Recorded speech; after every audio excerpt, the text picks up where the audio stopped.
the guy on Speak of the Devil, his name is Max Chain.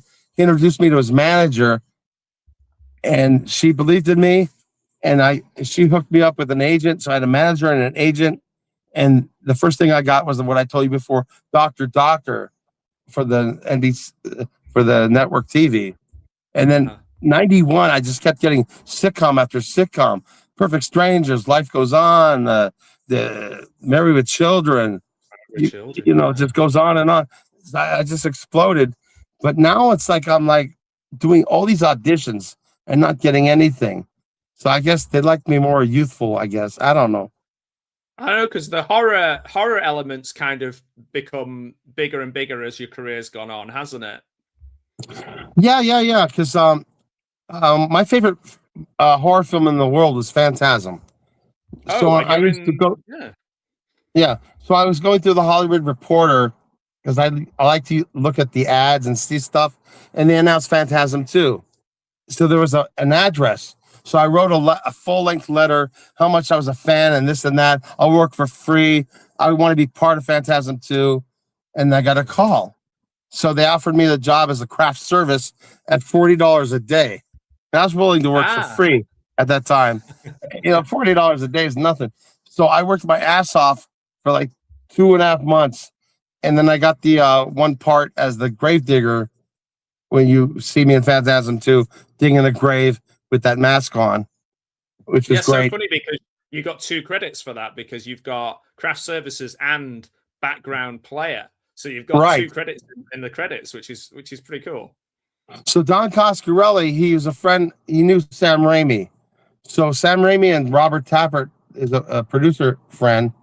We're supposed to visit the set. Sam Raimi never showed up, but Robert Tappert showed up. And I talked to him. And after talking to him, he offered me the part as a stunt player on Darkman that weekend. So that's where I got the Darkman credit. And you see me coming out of the Lincoln Continental next to Danny, Danny, I can't think of his last name, who passed away. And he was in the Evil Dead 2. Danny, I'm sorry, I can't think of his name. Is it Hicks, is it? No? Yeah. Yes. Oh, yeah. So I'm the one that comes out. I'm one of the bad guys that comes out getting searched by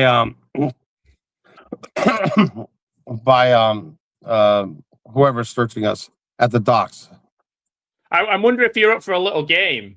If I give you some of your films, if you can remember the name of the character. Oh, yeah, that's okay. You up for that? Yeah. Okay, so I'm not going to go through all 97, don't but so let's start with, I think this is a good one. What your name is in the credits is what I'm going for, okay? Yeah. So in Return of the Living Dead Part 2, what are you listed as?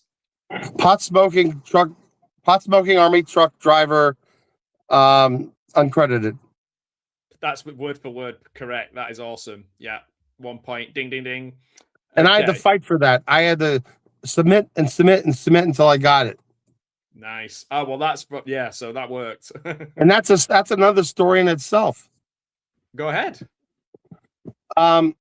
One day I was looking through the Los Angeles Times. And it said wanted zombies and soldiers for Return of the Living Dead Part 2.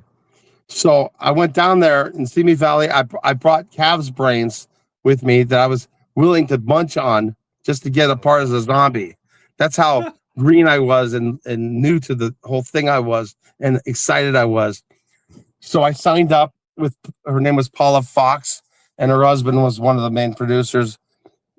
So I started working in Sierra Madre as zombies and soldiers, extra work in the background. And I got my friends in there. And then one day I get a call by Paula. She goes, Troy, you've been so helpful with me, getting your friends and everything. Do you want to be a featured pot smoking truck driver from the beginning? Because they had test screenings. And the test screenings, like the audience is going, how did this happen? We need an explanation. So they wanted to explain how the barrel got into the river or whatever. And that was my fault. So I went there. They gave me another $40, and the rest is history. And the guy that was next to me, he was pissed off that he wasn't me. And you know, if it wasn't for you, everything would have been fine. You know, Yeah, yeah. So that's another. Everything's got a story. Well, go on with your next one. Okay, next one is in Ain't No Way Back. What were you called? Hillbilly number 2, maybe.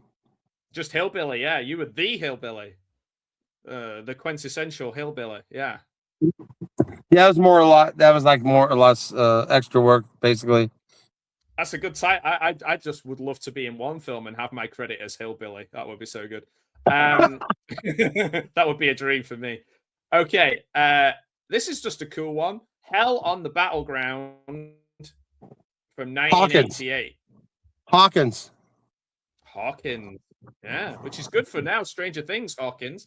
But yeah, that's that was with David A. Pryor. Yeah, he's passed away too. Yeah. From Newark, New Jersey. Right.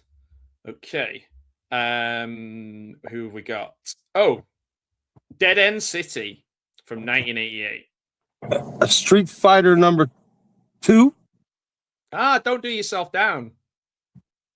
Street Fighter number 1. Oh, okay, number 1. We're number 1. All right. This is maybe this is a strange one. Fortress of America. KKK. I think it's supposed to be to do with the KKK. Bazooka. Bazooka. Now, Bazooka and Scud go together pretty well. Time Burst, The Final Alliance. There you go. That's my first Ox credit. Yeah. Born to be Ox. This one, I'm disappointed in you. I'm very disappointed in you because in Hot Times at Montclair High, what were you calling that one? The bathroom school bully. Yeah, you bully. You're a bully. I originally had another scene, but they never got to shoot it.